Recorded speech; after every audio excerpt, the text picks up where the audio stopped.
big drop mechanic in this game. Why was I reading on Wikipedia they didn't have the big drop mechanic in this game? Oh well. All right. 5, 4, 3, 2, 1. This is the Retro Smash Gaming Podcast. Wherever you are, wherever you may be listening, thank you so much for hanging out with us today. Quick shout out, by the way, to the boys in Tag, where I work. Bone, Nick, Chris, Beamer, and the boys all listen to the podcast now. I got them all hooked with my, great comedic skills, and I guess you're somewhat talent. Ooh, no, I'm not very talented. I'm sure it's all your comedic skills. 75-25. I'll take 3-4. So shout out to those guys. But even if you're not working there, wherever you are listening, thank you for hanging out with us today. I am Weldy Time, the gentleman sitting across from me, the man, the myth, the legend, the man who knows that it ain't easy being cheesy.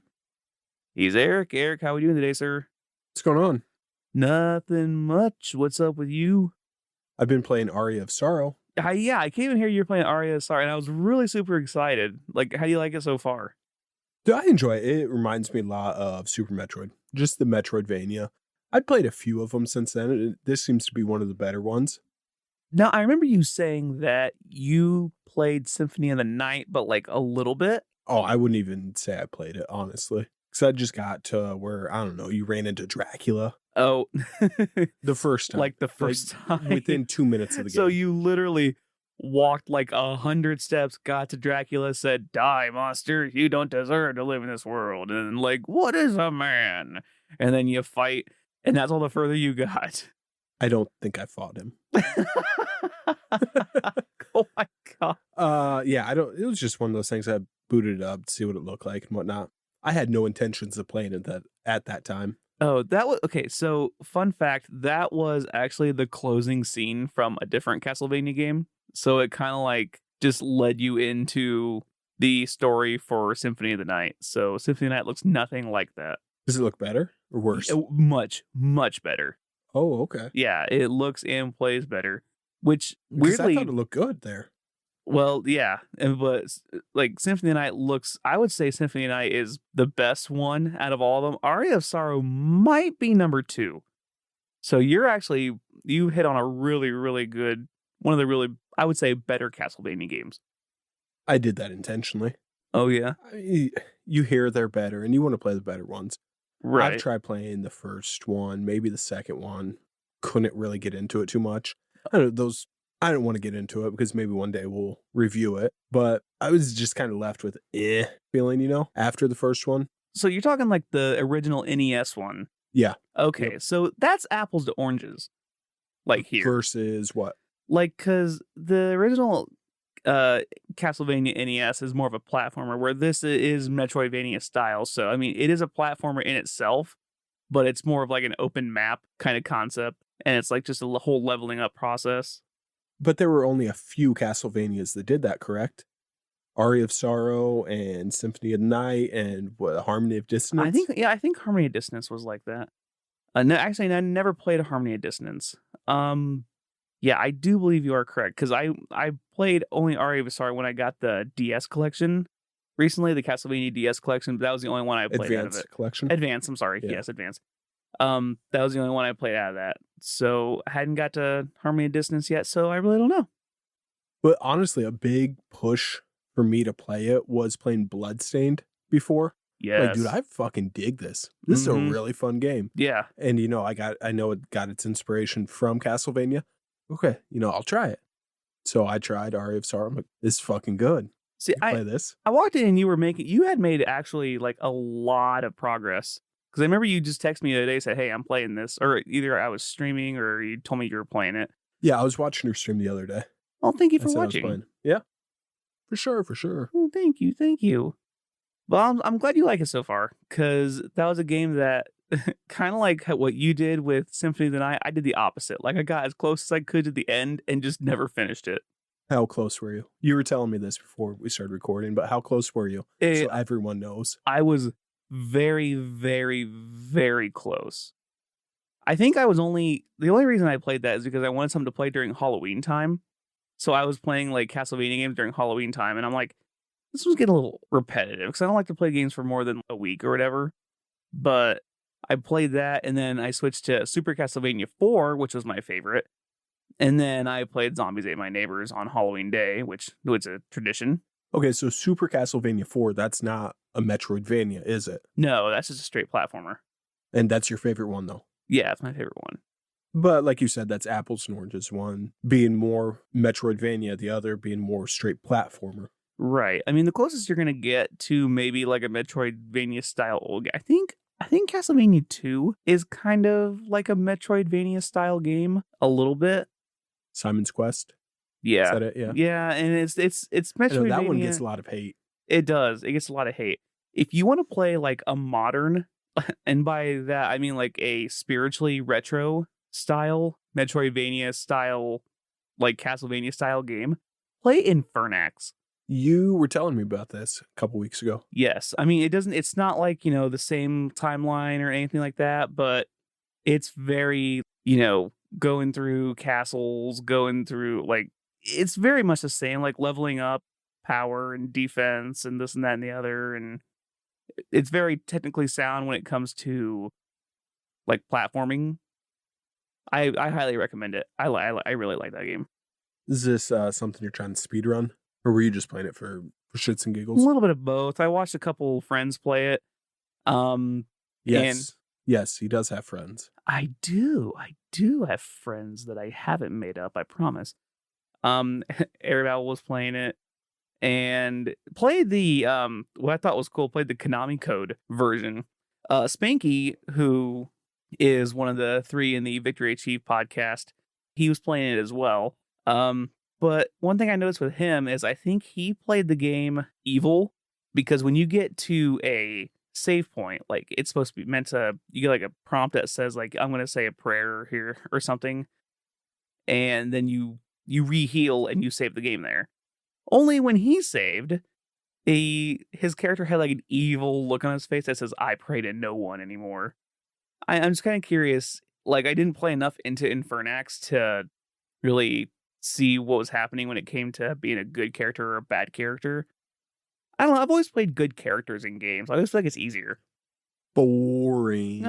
Okay. It is boring. It's so boring. But it's easier. Like, okay, Red Dead, for example, you can play a vilified evil character, but it makes the game so much harder. Good. Get good, scrub. No, it's not. It's not the part where the game is more difficult inherently because you're still being shot at. It's the same mechanic. It's not like there's more of them. You can still get away. It's just people will charge you more at general stores, and people are less likely to help you out when you're in a pinch. If you're a good character, there are some like general stores and ammunition stores that's like, hey, here, you help the city out. You get a discount. Yay. But no, when you're a vilified character, they're like, fuck you, you're paying full price. Which is weird because Undead Nightmare doesn't really have anything like that because there's no stores open anyway. So you can do whatever the hell you want. So jumping into this game. I'm excited. I want to see what you got for me. Oh, yes. Oh, how did you know I had a game for you today? Oh, that was just a lucky guess. Oh, just because I have one for you every single day. Is it this or is it that? Eric has to choose. All right, you ready? Nope. Okay. All right. So your category for today's game, it actually has nothing to do with our main game, but, actually had something to do with, kind of, in a way, had something to do with our subject a couple weeks ago, or whenever Twisted Metal 2 came out. Hey, so I ran out of time, but I was going to tell you before, I was going to make a game for you for this week. Oh. And I was going to call it Skater Boy. And I was going to find a list of producers that Avril Lavigne has worked with and have you guess if it's one of those producers or a skater from one of the Tony Hawk games. Oh my God. Why did you not do that? That's a hell of a lot better than the game I have here. That's better than the game I have here. And the next episode that we're going to record, certainly not right after this one is over. Because we don't record multiple episodes in one night, right? We're totally fresh for every episode because that's the kind of quality content you get here at Retro Smashed. But yeah, you should have made that. I'm gonna put a challenge on you. I think you can still do it, and if not, I will do it for you right now. No. No, this is my game. Suck it. This is my time to shine. Or mine. Right, that is true. I think I'm gonna pass this motherfucker. I think you'll get this one. Yep. Okay. 6 for 7. There you go. Ooh, calling it. Your category for today is get hit or be hit. Okay. I am going to give you 7 nicknames. You have to tell me if the nickname is either the nickname of a baseball great from the past or a playable character from the vehicle action series Vigilante 8. Came out March 98 for the N64 and June 98 for the PS1. Let me get on my phone really quick for no specific reason. let me Google everything I can find. Hey, totally unrelated. How do you spell vigilante? It's spelled Suckit. That ain't it. You had to spell it out. That ain't it. You're like, No, you silly goose. Get hit or be hit? Get hit or be hit. All right, 6 for 7, right? All right, let's do it. Number 1, Convoy. Vigilante 8. Yes, a rough and tough cowboy drives a 1972 Moth truck. I was trying to picture what a convoy of a baseball player would look like. Convoy. I was thinking some big ass catcher. Why is it always to be the catchers that are big? Like Pudge. Because they don't have to run. Oh, well, you got Pudge Rodriguez, which actually is funny because he really wasn't that big, but they just called him Pudge. Okay, number 2, Beeswax. I'm going to go baseball player. It is a Vigilante 8 playable character. Damn it. I overthought this. I thought Vigilante 8, but he thought I would think that, so I'm going to go baseball player. Narrator. Eric is overthinking again. It's a terrible sight. All right, 5 for 5 from here on out. Beeswax, disgruntled beekeeper, drives a 1970 Stag pickup. All right, number 3, Boogie. Baseball player. No, it's also a Vigilante 8 driver. I gave you 3 in a row. No. Yeah, I threw you a curve. A disco-loving crook driving a 1976 Gremlin with the highest avoidance rating in the game. All right, baseball player, next one.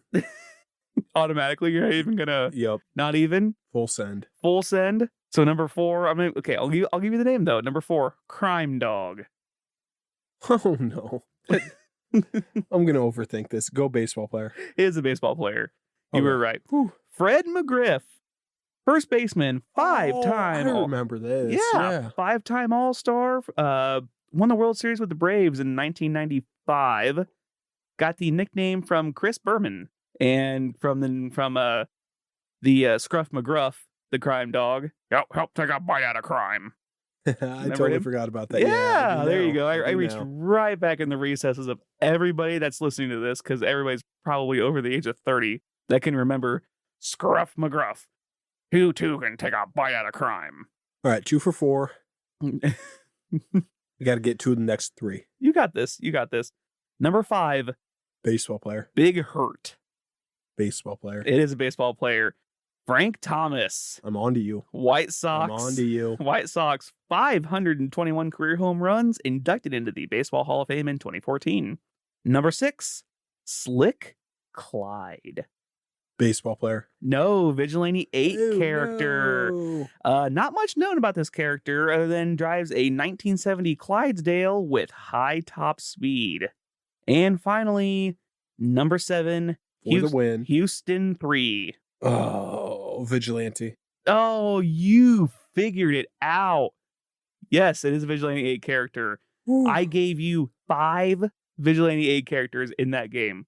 I was kind of hoping you were going to, dang it, and it backfired because I thought you were going to be like, oh, you already gave me 4 Vigilante 8 characters, so this has to be a baseball player.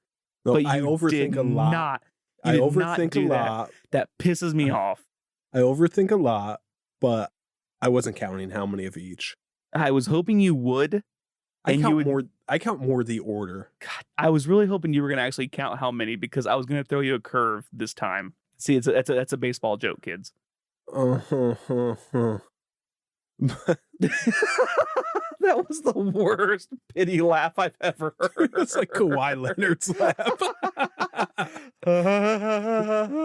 Dude, if you don't know who Kawhi Leonard is, oh, it's squeaking. If you don't know who Kawhi Leonard is, Just get on YouTube and search Kawhi Leonard laugh. You will not regret it. No, and he's like a super dry player anyway. But yeah, I think they'd be able to pick up on that after they watch the video. BioBot Cybernetics expert drives a 1975 Palomino. Damn it, I was hoping you were going to count how many of each, because I've always given you 4 and 3, and I was hoping I was going to trip you up there, but it did not work. Before we start this game, I want to say I made an egregious error going back and listening to the Twisted Metal podcast. The first game did not take place in London, as I said. I said it took place in the London Underground. It takes place in the Los Angeles Underground.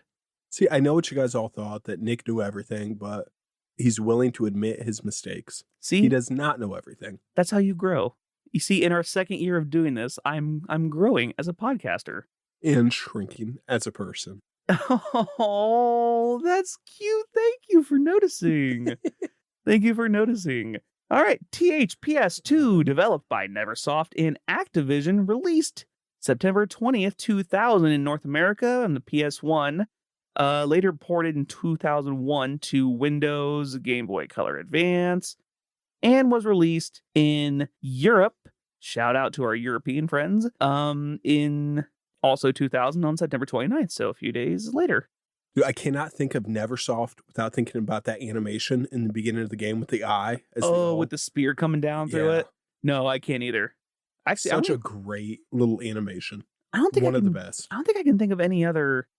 I do have a note for another Neversoft game in here, but I can't think of any other Neversoft games that they made. What is it? What's your note say? I'll get to it when we get to the game engine. Oh, okay. Your eyes got or just tell me. Your eyes got huge. You're like, oh my god, we're talking game engines here. I am not prepared for this shit. I'm not fucking around this year. I brought you trash. I brought you trash last year. I ain't playing this year. Okay, maybe a little. Tony Hawk Pro Skater 2 3D fixed camera skateboard game featuring multiple modes: career mode, free skate, single session, and multiplayer with a level editor. Ooh. Yes. How much of the level editor did you play, by the way? I played it quite a bit as a kid, but when I was playing it for this review, I don't think I booted it up once. Now, okay, so you said you went back and played it for this review. Did you play, which we'll also get to here in a little bit, did you play the OG version or did you play the re-released remastered version? Both. You did? I did. Ooh. I couldn't just play the remaster because it's not the original game. Like, how are we going to talk about the game, the original game on the PS1, just by playing the remaster? That's fair. Did you just play the remaster? No, I actually played neither. I'm doing this by memory. Okay. Well, I did stream the remastered version, and I hated it I hated streaming it, I should say, for one glaring reason we'll get to later. The music. Spoiler alert. All right. To start this off, when we were texting about this game, I'm like, hey, should we review the first one instead of the second one? That way, we could review the second one later, blah, blah, blah. Right? Just behind the scenes podcast and shit. Yay. And you said no because you did not like the first one. I wasn't as big. I don't know. It didn't blow me away like the second one did. They are so similar, though. I know, but so what subtle difference in there did you not like? I don't know. I feel like the soundtrack was better. It was much cleaner gameplay, like graphic wise and like moving wise, even though the engines were similar. But there are some things they took from the game engine because Tony Hawk Pro Skater 2 is actually a hybrid engine. It's a hybrid of the original Tony Hawk Pro Skater 1 and an earlier Neversoft title, Apocalypse. And if you haven't heard of Apocalypse, you are not alone. It is a third-person shooter, predominantly featuring Bruce Willis. Okay, I did read this. Yeah, I never heard of that Wikipedia. game. Yeah, right. Yeah, because Wikipedia is the proud information mule for Retro Smash Gaming Podcast. Because you know our motto. You help me finish our new motto. If it's on the internet, it's got to be true. Ding ding ding ding ding. Okay, got this. Wait, hold on. Now we're gonna do it so it sounds cool. All right, you ready? And you know our motto. If it's on the internet, it's got to be true. Ding ding ding ding ding. All right. So some of the differences between the first and second one was they added manuals. They added the cash system where you'd get cash and, level up your character. And stats, yeah. The create a skater and create a park. And I think there's more points. I can't say for certain, but it seemed like I was getting more points per trick in the second one versus the first one. Honestly, the second one was the first one I started with.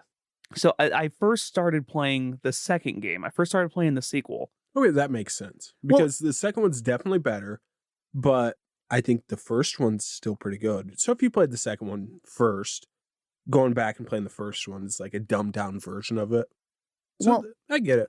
Okay, so Tony Hawk Pro Skater 2 did the same thing for me that Spyro 2 did, and Streets of Rage 2 did, and Twisted Metal 2 did, actually. Why the hell do I play so many sequels without playing the original? It did the same thing where it's like, I always play the second one first because it fixed everything that people had wrong with the original.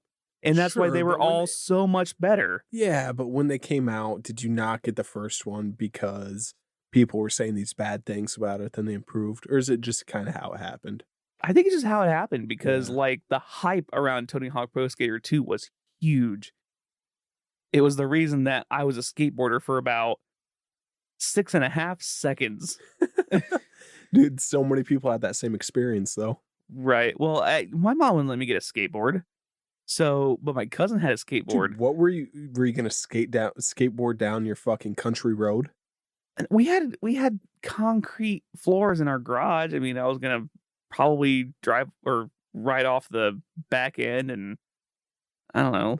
Oh my god, I could just picture that. You're dropping in from, or whatever the fucking phrase is, from like the tailgate. Yeah. Straight on the concrete floor. Yeah, exactly. Like, how cool would that be? Like a country bumpkin skateboarder? Country bumpkin Yeah, what do you think about that? Oh. Yeah, no, my cousin actually had a sloped driveway. He lived in the city. He lived in the big city where we live. But he lived in the city. He had a sloped concrete driveway. And I hopped on his skateboard, and I fell. And that skateboard went flying right into his dad's garage door. Left a gigantic dent. He was pissed. And that was the end of my skateboarding career. Yeah, I was going to ask, did you ever step on a skateboard again? No, but... Do you want to? Yes. Oh, it's on my bucket list, yeah. I want to learn how to skateboard. Hey, I have my own insurance. Fuck you. And you know what? I am just skinny enough now. I don't know. I'm at like 260. No, I was just thinking about a 32-year-old man learning to fucking skateboard for the first time. I mean, anything's possible. Sure. I don't know. I mean, you got this, buddy.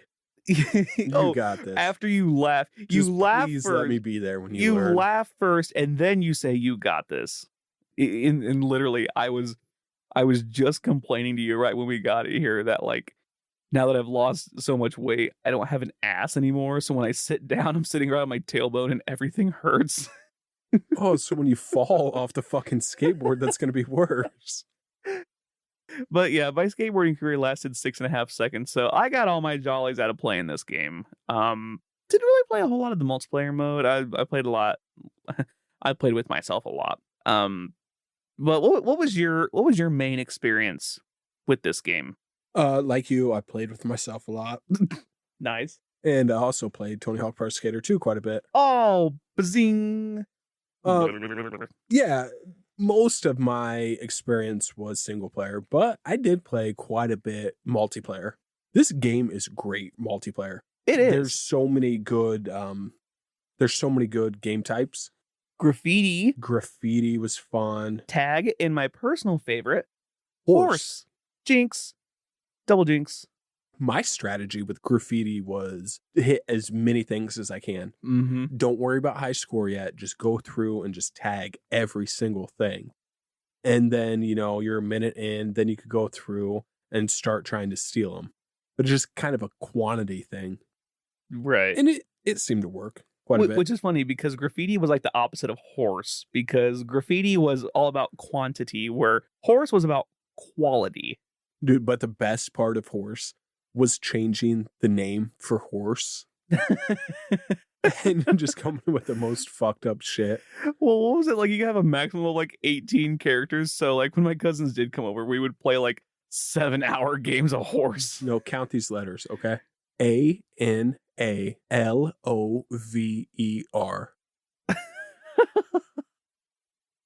Gross. So how many is that? That's 8. Okay, I think that's max you could do is 8. Oh, because I was swear playing with we could do more than that. No, I was playing with my wife when we were reviewing this game, when we were playing horse, and I put that in there, and she ended up being that.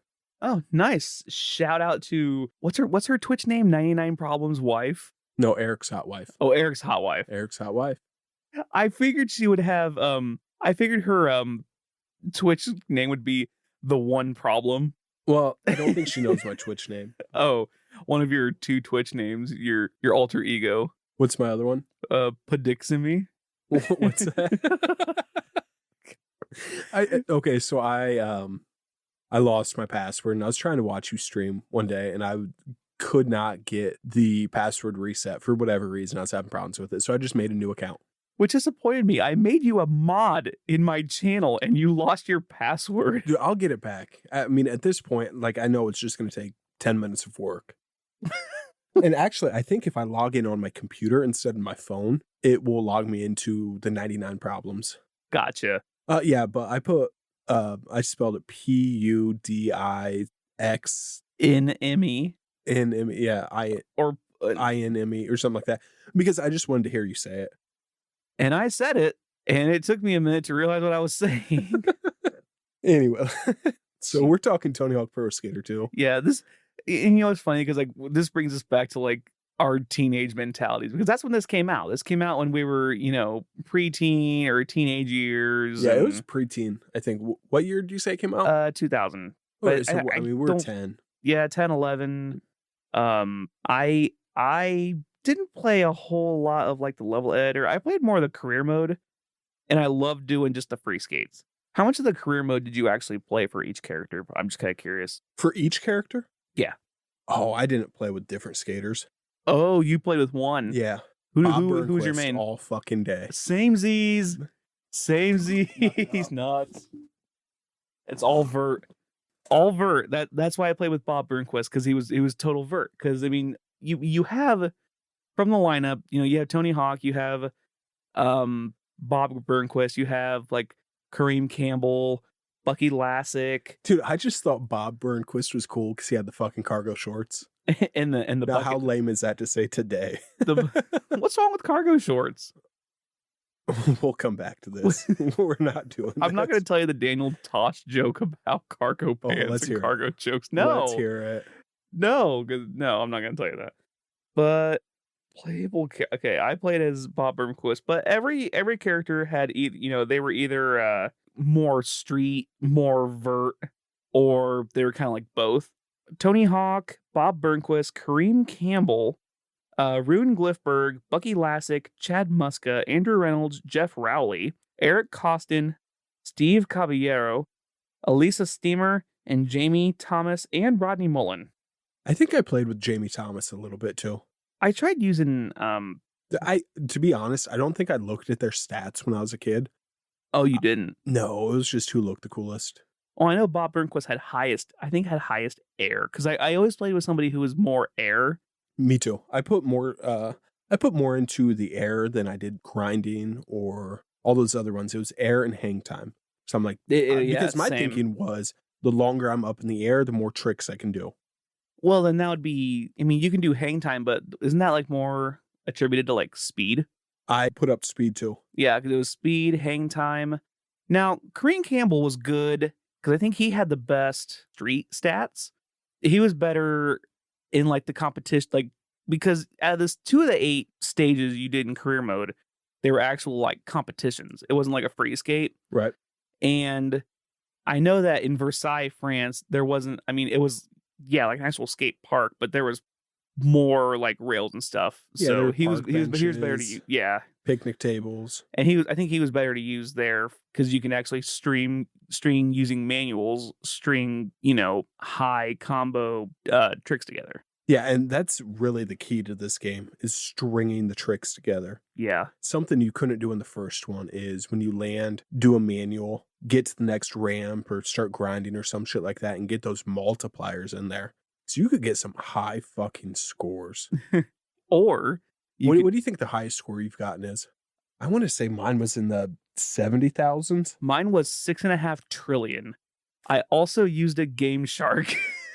Okay, 6.5 trillion. It was 6.5 trillion, and I broke the game. Pop it. It was 6.5. What was the cheat? It was zero gravity. Damn. Yeah. Well, the thing how I broke the game was you could like go up in the air above the level, like high above the level, and just start doing tricks. And as you come down, you had to make sure you like slowed down to land it. Well, I went so high up in I think I just got stuck up in the heavens, and my score just kept running up into like the trillions. Who hasn't gotten that high? Oh, that's a 420 joke. No, I'm kidding, kind of. But yeah, using a Game Shark for this game was a blast. Infinite speed, infinite money, zero gravity, always land a trick was always a good one. You know, I'm looking through my notes here and I forgot I wrote this down, but according to Metacritic, this is the second best game of all time. Oh, dang it. I have that written on here too because I was going to hit you with that little trivia fact. What's it behind? Did you catch that? I did. Ocarina of Time. Oh, I was hoping you didn't catch that because I was going to ask you. Yep, second highest at the time behind Ocarina of Time. And now I think it's like 10th best. Tony Hawk? Yeah, I think I think it's still up there. Well, I think now it's still like 10th best because I mean, it only got a 98, so I left a lot of wiggle room. Like I think Breath of the Wild didn't Breath of the Wild get like 100? No, I think it's still second. You think it's still second? Quick to Metacritic. Metacritic.com. Whee!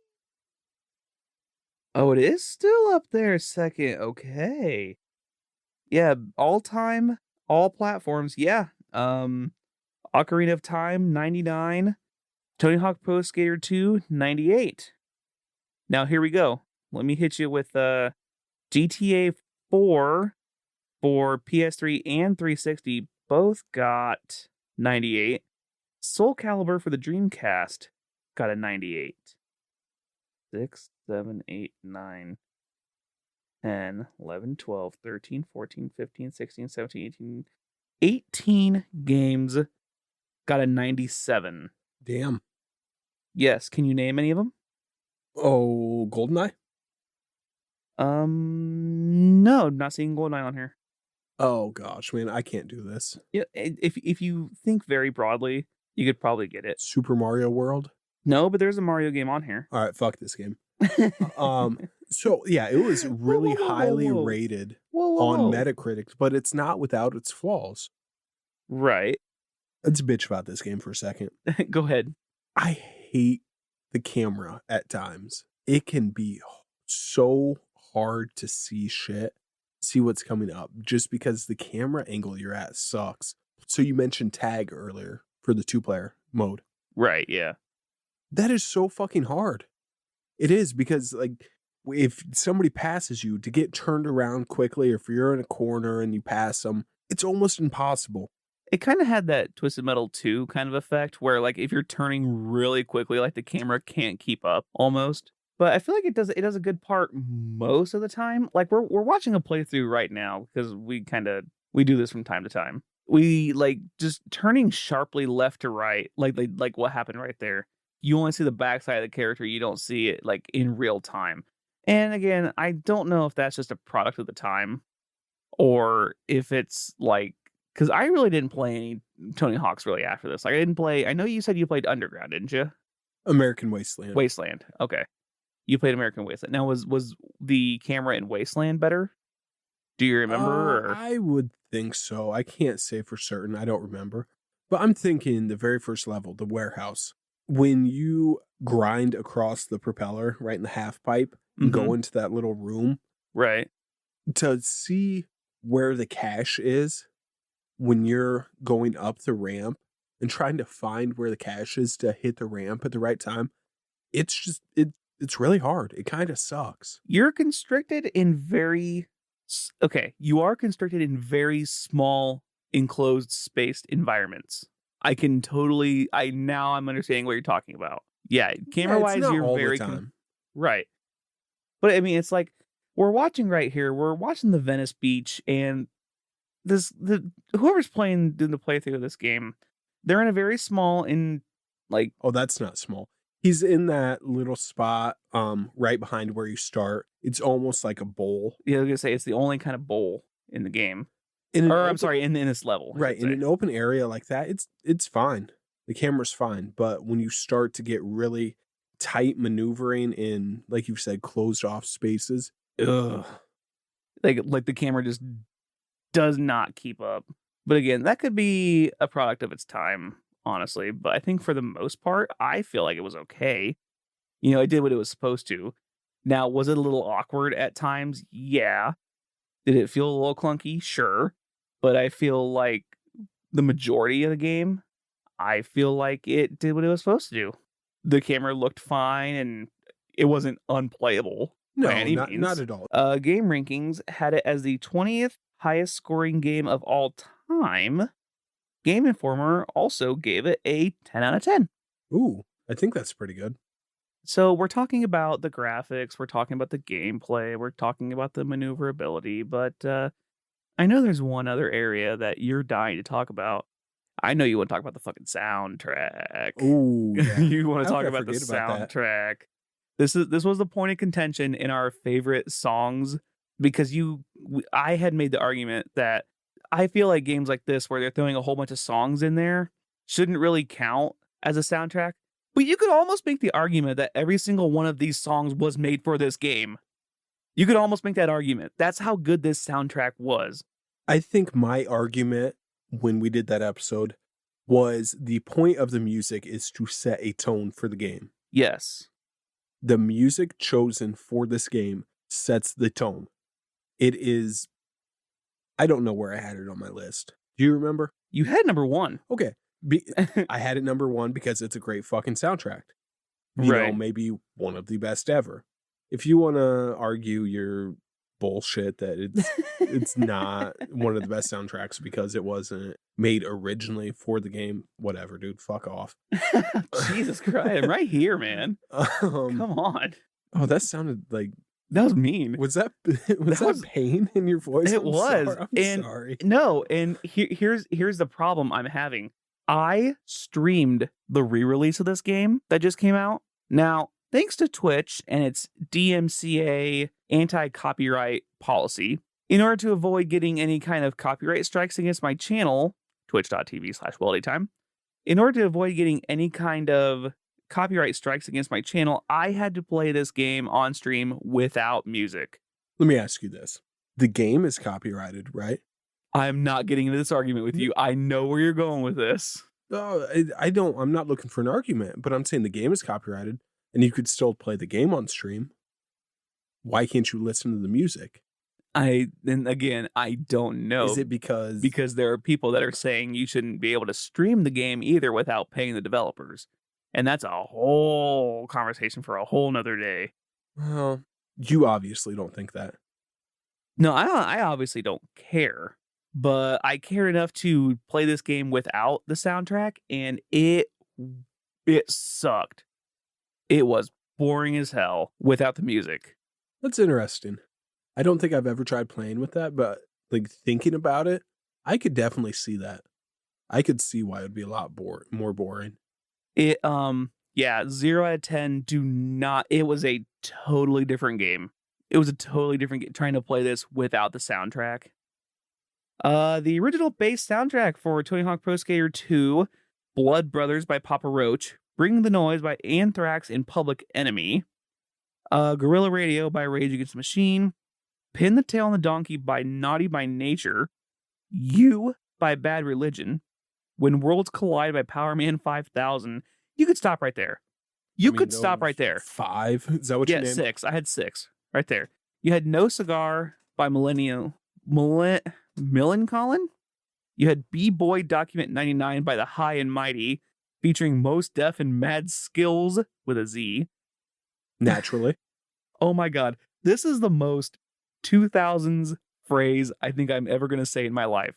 B-Boy Document 99 by the High and Mighty, featuring Mos Def and Mad Skills from the album Home Field Advantage, 1999. That is the most fucking mouthful. That's the most 2000s sentence I think I've ever said in my entire life. I think the second worst was, maybe I should get frosted tips. Yeah, it's pretty top heavy.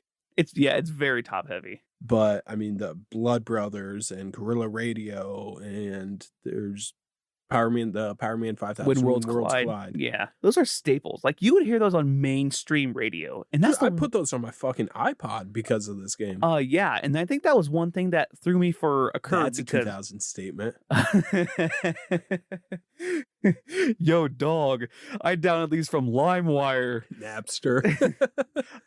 Yo, dog, check out my iPad Touch I downloaded these games from LimeWire and gave my computer. Do they still make iPods? Oh, they probably do. They probably quit doing the software for it, but there's probably people like me that are like, can I get my old Nickelback albums back, please? A couple weeks ago, I was listening to Nickelback. I'm sorry. I don't know why they get so much hate. It's because they're overplayed. I think it's the same. It's the same kind of hate that who's the band now that, like, who's the new Nickelback in today's age? Oh, I don't know, man. Imagine Dragons. No, this is not. I'm not using the joke. I'm not doing the Imagine Dragon D's. I'm not doing the Imagine Dragon joke. But Imagine Dragons, I think, is now becoming the new Nickelback because they're just overplayed. I saw a meme that was like, typical hardcore rock station. This is your local rock station. We play the heaviest stuff, and you better be cool with it. This isn't your grandpa's rock station. Plays Demons by Imagine Dragons. It's a good song, though. It's a good song. I'm sorry. The 2 college football seasons ago, I know there's not a whole lot of people probably that listen to this that are big college football fans. Why would you assume that? Because I was playing college football on stream and raided somebody's channel, and they all had no idea what the hell I was talking about with college football. So I don't know. I'm not seeing the correlation. Anyway, but yeah, the most recent college football season with Imagine Dragons, where it was just like played every 5 minutes. And not to mention, like, they're a band that they play on every station, much like Nickelback. It can be played on literally most any mainstream station. Any event, like, yeah, you really could put, just those first 6 songs, they could survive on their own. It's its own mixtape. Just give me those 6 songs and nothing else. Right. I'm good. But, I mean, yeah, you also could make the argument that those songs could have been made for this game. Because had I went the same route that you did, I think the Tony Hawk Pro Skater soundtrack would have been at least in my top 5. I don't think I would have put it above the Streets of Rage 2. I don't think I would have put it above Super Metroid. I think I asked you in that episode, like, if you would have done it the way I did it, where would Tony Hawk land? I want to say you said top 3. Yeah, and I think it's saying, and I'm sticking by it, because I wouldn't put it above Super Metroid, and I wouldn't put it above Streets of Rage 2. Now, that's also not to say I wouldn't put Guitar Hero 3 way the hell high up there, because that might be top 5, but that's not top 3 material. Although I do love Stricken by Disturbed. That's on Guitar Hero 3? Yes. Okay. I don't remember songs from fucking games like that. I know that's the one where everybody pretty much remembers Through the Fire and Flames. But I played Stricken by Disturbed. I think that was the one that I got like really expert at it, because I really enjoyed listening to the song over and over, but that was about it. I'm not sure I can name 5 songs from Guitar Hero. Can you name 5 songs in general, please? When Worlds Collide, Guerrilla Radio, Blood Brothers, Through the Fire and Flames, and Photograph by Nickelback. Oh, that's the one we're going with? Okay. All right. As we begin to wind down here, let's talk about the remake. Oh, yes. I totally forgot about the remake. you played the remake. You probably played more of 1 than I did, because I played the hell out of 2 in the remake. I didn't play a whole heck of a lot of 1 because, again, I didn't play the original 1. So what do you think of like 1 versus 2 versus how they were both remade? I guess we could just roll it all together. I didn't play a lot of 1, honestly, on the remake. I played mostly 2. Okay. There's a few problems I have with it. Mainly, I want the cash system back. Oh. I hate how they took it away. Because it feels like you level up your skater so much slower. Right. Yeah, I can empathize there. You had to find points throughout the level to then use those points to level them up. And this is in 1, or is this in 1 and 2? Increase their stats. Maybe level them up's not the right term to use. Was that in both? Their stats. I don't know. I know it was in 2. Oh, see, I didn't even know. It's been a while. I played it when it first came out, and like I said, I streamed it without the music, and I'm like, this is... Now, when you played the original on your PS1, did you have a DualShock controller? Did you use the analog stick? I did not, actually. I used D-pad. I used D-pad for all the games that I played. Me too. I tried using the analog stick playing the remake, and oh my god, does it suck. It was just weird. It sucks. Did it feel like it was like really non-responsive? Like, I remember very, very little about playing it when it came out in September of 2020. I remember it was smooth as hell. It looked great and had style to boot, but like I say, it felt like it was a little unresponsive, kind of. Maybe I'm not. Maybe it's a Mandela effect. I don't know. I thought it was okay. You thought it was okay? I think it was a little too sensitive, honestly. Oh, see, it's been a year and a half since I've even thought about it. Until, like you said, we're gonna recut the episode, and I kind of wish I would have went back and played it a little bit. I'm a little wrapped up in games that I'm playing now. Well, the graphics were better, obviously. Right. But I thought the first one, the original, it was good. Oh, like it's got good graphics. Oh, Tony Hawk Pro Skater 2? That's the game we're talking about. Well, when you say the original 2, right? Yeah, not the remade, like not the original 1. You're talking the original 2. Correct. Okay, I see what you're trying to say. One question I had for you about the original 2: did you ever 100% the game? Oh no, no, no, I did not either. Because you 100% the game when you get, I think, Skate Park Heaven, something as an unlockable level, and yeah, I never made it that far in the game. But it's like I said, that'd be somebody's doing a full playthrough right now. We're watching it. And it's going to take them 11 and a half hours to do that. So you better get out your memory cards, kids. For all the skaters, though. That's what they're doing. You have to 100% the game with all skaters. And that's 100% every level with every skater. And then you unlock Skate Park Heaven. Although, hindsight, I kind of wish I would have did that with the Game Shark. But I didn't. Bottom line, you got any kind of last minute before I give a bottom line? If you haven't played it for some fucking reason, play it. It's a great game, dude. Yeah, it's a great game. Sports game, action game. All I know, it's a must-have. It is a must-have and a must-play. I gave it a W. W on the Weldy scale. On the Weldy scale, that's right. WELDY. That's right. Like ABCD, however many letters there were. I'm not counting them. A, B, C, D, and F. 5 of them?